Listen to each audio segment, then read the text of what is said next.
అయితే గత ప్రభుత్వంలో మీరెందుకు ఇవ్వలేదు? ఇప్పుడు ఈ ప్రభుత్వం ఇవ్వకపోవటానికి కారణాలేంటి? వాళ్ళ తరపున మీరు ఎలాంటి వాయిస్ వినిపించదలుచుకున్నారు? అందరికీ నమస్కారం. యోయో టీవీ ప్రేక్షకులకు, యాజమాన్యానికి, నాతోటి డిబేట్లో పాల్గొంటున్న మిత్రులకు, వాస్తవానికి ఉద్యోగాలు ఇవ్వలేదు.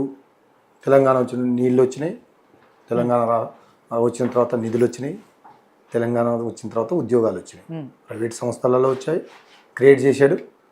కొన్ని లక్షల ఉద్యోగాలు ప్రైవేట్ సంస్థల్లో క్రియేట్ చేశారు. ఎందుకంటే ఐటీ రంగంలో కానీ రకరకాల కంపెనీల ద్వారా కానీ కొన్ని లక్షల ఉద్యోగాలు అటు వచ్చాయి. 1,64,000 ఉద్యోగాలు బీఆర్ఎస్ పార్టీ ప్రభుత్వం ఉన్నప్పుడు ఇచ్చారు. సరే, డిఎస్సి వాళ్ళకు అక్కడ ఉన్న ఖాళీలు సరిగ్గా చూపెట్టకపోవడం వల్లనో, కొంత లేట్ కావడం వల్లనో అయింది. వాళ్ళకి నష్టం అయితే జరిగింది. నష్టం జరిగిన మాట వాస్తవం. ఉద్యోగాలు ఇవ్వాల్సింది ఇవ్వలేకపోయిన మాట వాస్తవం కూడా వాస్తవమే అది. కాబట్టి మేము ఏమంటున్నామంటే, సరే మేము ఇద్దాం అనుకున్న ఉద్యోగాలు ఇంకా డిఎస్సి అనేది వేయాలనే ఆలోచన వచ్చినప్పుడు మొత్తం ఎన్ని ఉన్నాయి, ఎన్ని ఖాళీలు ఉన్నాయని అప్పుడే ఆ గవర్నమెంటే చెప్పింది. చాలా ఖాళీలు ఉన్నాయి, వేయాల్సిన అవసరం ఉన్నదని వీళ్ళే చెప్పారు. కాంగ్రెస్ పార్టీ అధికారంలోకి వచ్చి వీళ్ళందరూ కూడా నిరుద్యోగులు మా మీద విషం సిమ్ముతూ అసలు మమ్మల్ని ఇక రకరకాలుగా బదనాం చేస్తూ వాళ్ళు నిరుద్యోగులే పోయి ప్రజల దగ్గర పోయి కాళ్ళు కూడా మొక్కి మమ్మల్ని ఓడియడానికి వాళ్ళు కూడా ప్రయత్నం చేశారు. సరే, మేము ఓడిపోయాం. వాళ్ళు ఏం చెప్పారు? 2 లక్షల ఉద్యోగాలు ఫస్ట్ సంవత్సరంలోనే ఇస్తామన్నారు. ఫస్ట్ సంవత్సరం అయిపోయింది, 2వ సంవత్సరం కూడా కాబోతుంది. వచ్చిన ఉద్యోగాలు ఏంటంటే 10,000 ఉద్యోగాలు కూడా ఇవ్వలేదు. మొత్తం ఉద్యోగాలు నోటిఫికేషన్లు వేసి ఎగ్జామ్లు పెట్టి రిజల్ట్ ఇచ్చిన వాటికే వీళ్ళు వచ్చి ఒక డిఎస్సి మాత్రం వేశారు. అది కూడా 11,000 ఏమో వేశారు. అది 6,000 పాతయి, కొత్తవి ఒక 5,000 కలిపి, అంతే తప్ప వీళ్ళు చేసింది ఏం లేదు.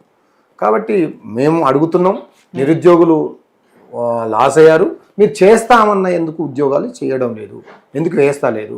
దాదాపు మిత్రులు ఇప్పుడు చెప్తున్నాను, 30,000 ఉద్యోగాలు ఓన్లీ డిఎస్సి టీచర్ పోస్టులే ఖాళీ ఉన్నాయి.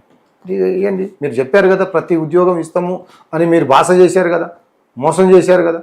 అందుకని నేను అన్నాను, ఈ అన్ని వర్గాలను మోసం చేసినట్టే కాంగ్రెస్ ప్రభుత్వం నిరుద్యోగుల్ని కూడా మోసం చేసింది. వీళ్ళు ఏ ఒక్క గ్యారంటీని కూడా నెరవేర్చలేదు, నెరవేర్చదనే ఆశ కూడా పోయింది. కాబట్టి సంవత్సరానికి ఈ సంవత్సరమే 2 లక్షలు అంటే 5 సంవత్సరాలకు 10 లక్షల ఉద్యోగాలు ఇస్తానన్న గవర్నమెంట్ 10,000 ఉద్యోగాలకే పరిమితం ఉంటే ఇంకా వీళ్ళ అప్పటికే ఏజ్ అయిపోతుంది. చాలా మంది ఇబ్బందుల పాలవుతున్నారు. ఉద్యోగాలు రాక పెళ్లిళ్ళు కాకుండా ఉన్న వాళ్ళు చాలా మంది ఉన్నారు. ఇకనైనా వస్తాయేమో, మా డిఎస్సి వేస్తారేమో అని. వాస్తవానికి గవర్నమెంట్ వచ్చే రావటమే మొదటిగా చేయాల్సిన పని. మెగా డిఎస్సి వేస్తా అన్నారు, మరి ఎందుకు వేయలేదు? వాళ్ళే చెప్పారు కదా, వేస్తాము, నిరుద్యోగులకు అండగా ఉంటాము. గత ప్రభుత్వం చేయలేదు, దుర్మార్గం చేసింది, కుటుంబ పాలన అయింది, ఇక రకరకాల విమర్శలు చేశారు.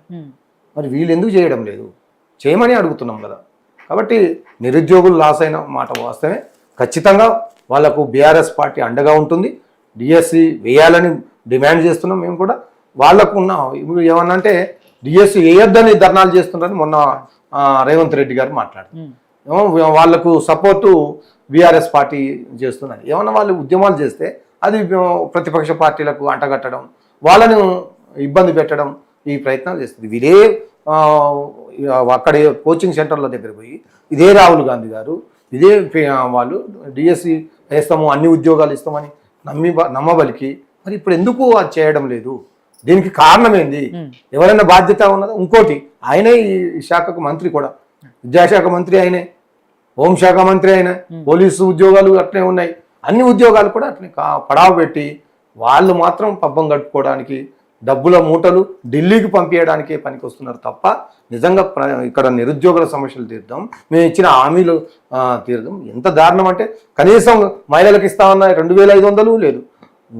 పెన్షన్ దారులు ముసలి వాళ్ళు ఇప్పుడు తిరుగుతున్నారు. అందుకనే తిరగబడుతున్నారు. చివరికి ఎక్కడికి పోయిందంటే కాంగ్రెస్ పరిస్థితి, వాళ్ళ ఆఫీసుల మీద కూడా ఇప్పుడు దాడి చేస్తున్నారు యూరియా గురించి. ఇవాళ కూడా కొన్ని జిల్లాలలో దాడులు. అంటే ఆ స్థాయికి ప్రజలే వెళ్ళిపోతున్నారు. ఎందుకంటే వాళ్ళని మోసం చేశారు. నమ్మి నానబోస్తే పుచ్చి బుర్రలు అయినట్టు నమ్మినాము, మేము ఆగమైపోయినాం. వేలుతోటి మా కన్ను పొడుచుకున్నాము, మేము తినే కూళ్ళలో మేమే మట్టి పోసుకున్నామని ఇప్పుడు మళ్ళీ కేసీఆర్ని కావాలని అడుగుతున్నారు. కేసీఆర్ గారు వస్తే మాకు అన్ని వస్తాయి, ఉద్యోగాలు వస్తాయి, నీళ్లు వస్తాయి, నిధులు వస్తాయి, బ్రహ్మాండంగా ఈ రాష్ట్రం భారతదేశంలో నెంబర్ 1 స్థానంలో ఉన్నట్టు కంపెనీలు వస్తాయి. వీళ్ళు చెప్పిన కంపెనీలు ఎందుకు రావడం? కనీసం ఏదైనా జరుగుతుందా? ఒక పని అన్నా, ఏ వర్గం అన్నా, ఒక్క వర్గం అన్నా ప్రశాంతంగా ఉన్న పరిస్థితి ఉందా? ఒక్క వర్గం ఉన్నదని చెప్పండి. మా గంధం రాములన్న మా పార్టీలో కీలకంగా పనిచేసిన వ్యక్తే కాంగ్రెస్లో ఇప్పుడు చాలా క్లియర్గా సీరియస్గా తిరుగుతున్నారు. మరి ఆయన చెప్పాలా? వాస్తవానికి బీఆర్ఎస్ పార్టీలో జరిగిన అభివృద్ధి కాంగ్రెస్లో ఎందుకు జరగడం లేదు? కాంగ్రెస్ పార్టీ ఎందుకు చేయడం లేదు? ఆ ఇచ్చిన హామీలనైనా ఎందుకు చేయడం లేదు? ఎందుకు అన్ని రంగాల్లో నెంబర్ 1 స్థానంలో ఉన్న తెలంగాణ ఇప్పుడు ఎందుకు వెనకబడిపోతుంది? దానికి కారణం చెప్పాల్సిన అవసరం ఉన్నది. అన్ని వర్గాలను మోసం చేసినట్టు మరీ నిరుద్యోగులు పాపం కొట్టుకొని ఈ కాంగ్రెస్ పార్టీ కూకటి వేళ్లతో పెకిలించబడతదని ఈ సందర్భంగా తెలియజేస్తున్నారు.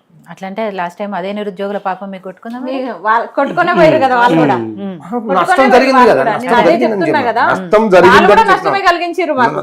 వాళ్ళే మేధావులు కాదు, వాళ్ళ వల్లనే నిరుద్యోగులు 10 సంవత్సరాలు నోటిఫికేషన్ లేక ఇబ్బంది పడ్డారు. వాళ్ళ వల్లనే, కేవలం బీఆర్ఎస్ వల్లనే. ఆ తర్వాత వీళ్ళని గెలిపింది అంతకుముందు ఎప్పుడు వచ్చింది? వీళ్ళదే చేస్తున్నారు. తెలంగాణ రాకముందు ఎప్పుడు వచ్చింది? ఎప్పుడో వచ్చింది, ఇప్పుడు కాదు. 2014 ముందు ఇక బీజేపీ అయితే మరీ అధ్వానం. బీజేపీ మరీ అధ్వానం. దేశంలోనే 2 కోట్ల ఉద్యోగాలు అన్నారు. వాళ్ళు అసలు అత్తా లేరు ఇక్కడ కూడా కనిపించరాలు. రైట్. సో రాములు గారు, గతంలో బీఆర్ఎస్ పార్టీ ఇవ్వలేదు, నోటిఫికేషన్లు ఇవ్వలేదు, నిరుద్యోగులు మోసం చేసింది, వాళ్ళ త్యాగాల పునాదుల మీద ఏర్పడ్డ తెలంగాణలో వాళ్ళకే అన్యాయం జరుగుతుంది, ఇవన్నీ ప్రతిపక్షంలో ఉన్నప్పుడు కాంగ్రెస్ నాయకులు చాలా మాట్లాడారు. వాళ్ళ దగ్గరికి వెళ్ళారు, మమ్మల్ని గెలిపించుకోండి, మీకు న్యాయం చేస్తాము, బీఆర్ఎస్ పార్టీ అన్యాయం చేసింది అన్నారు. ఎక్కడెక్కడ ఎన్నెన్ని పోస్టులు ఖాళీ ఉన్నాయో అనేది టీచర్ పోస్టులోకి